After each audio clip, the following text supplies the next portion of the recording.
Даже сам процесс наблюдения за полетом мыслей уже начинает менять траекторию их движения.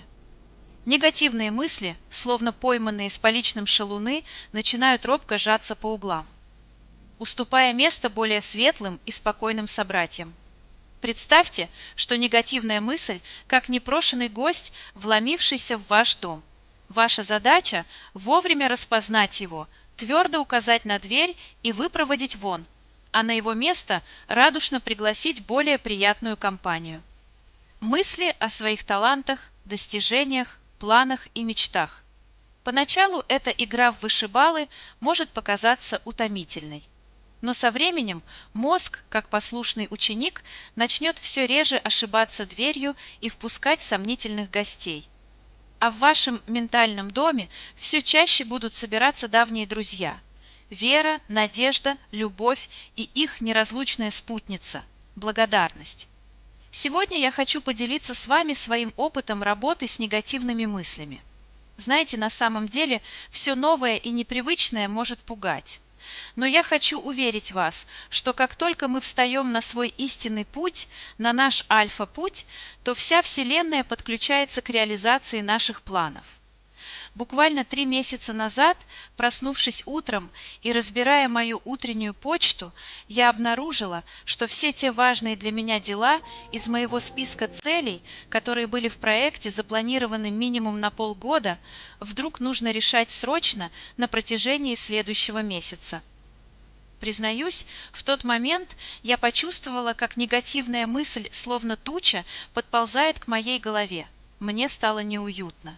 Мысль.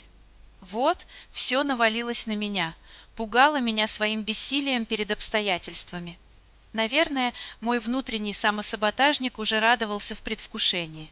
Но я не собиралась поддаваться апатии, ведь у меня совсем другие планы на мою жизнь. Я мысленно отодвинула эту тучу и начала думать: благодарю, мой Творец, моя Вселенная, моя дорогая душа, что вы доверяете мне решить все мои задачи не по очереди, а все сразу. Значит, именно это мне нужно именно сейчас. Значит, именно это мне по силам, и во мне есть ресурсы все сделать. И знаете, что удивительно? В ту же секунду откуда-то появилось желание буквально горы свернуть. Моя душа наполнилась счастьем от ощущения полноты жизни и единства с великой тайной бытия. Я почувствовала невероятный прилив энергии и вдохновения. Этот опыт в очередной раз показал мне, насколько важно осознавать свои мысли и эмоции и уметь трансформировать их в позитивное русло. Ведь наши мысли – это мощнейший инструмент творения реальности. То, на чем мы фокусируемся, то и притягиваем в свою жизнь. Поэтому, дорогие мои, если вы когда-нибудь столкнетесь с подобной ситуацией, если ваш ум попытается напугать вас масштабом предстоящих задач, вспомните мою историю. Вспомните, что вы не одиноки, что сама Вселенная готова поддержать вас и наделить всеми необходимыми ресурсами. Нужно лишь довериться этому процессу и позволить себе принять этот дар. Практикуйте осознанность, выбирайте мысли, которые вдохновляют и питают вашу душу. Фокусируйтесь на желаемом результате, а не на потенциальных препятствиях. И помните, что ваша истинная сущность безгранична и способна творить чудеса.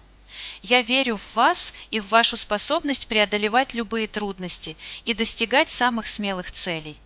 Продолжайте идти за своей мечтой, доверяя своему внутреннему компасу. И пусть каждый ваш шаг будет наполнен радостью, любовью и благодарностью к этому удивительному путешествию под названием «Жизнь».